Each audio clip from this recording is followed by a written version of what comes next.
But Montague is bound as well as I in penalty alike, and 'tis not hard, I think, for men so old as we to keep the peace. Of honourable reckoning are you both, and pity 'tis you lived at odds so long. But now, my lord, what say you to my suit? But saying o'er what I have said before, my child is yet a stranger in the world. She hath not seen the change of 14 years. Let 2 more summers wither in their pride, ere we may think her ripe to be a bride. Younger than she are happy mothers made. And too soon marred are those so early made. Earth hath swallowed all my hopes but she. She is the hopeful lady of my earth.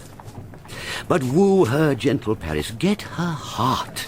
My will to her consent is but a part, and she agreed within her scope of choice lies my consent and fair according voice.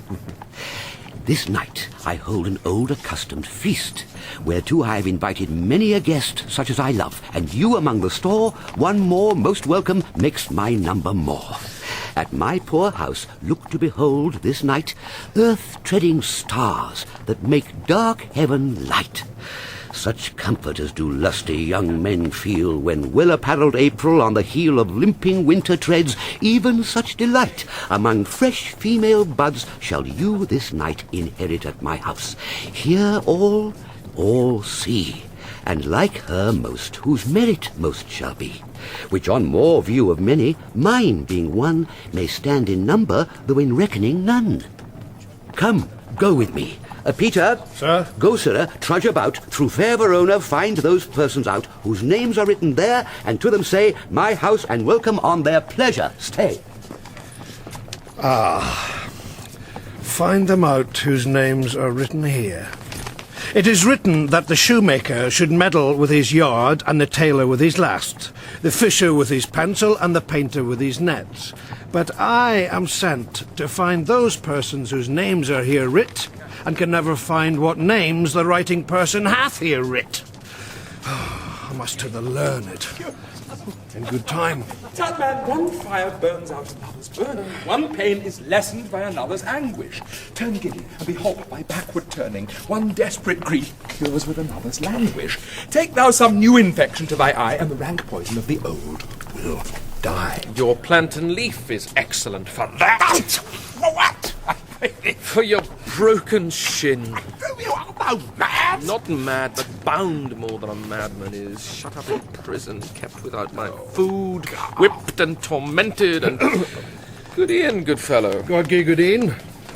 I pray you, sir, can you read? I, mine own fortune in my misery. Perhaps you've learnt it without book. But I pray, can you read anything you see? Aye, if I know the letters and the language. You say honestly, rest you merry. Stay, fellow, I can read.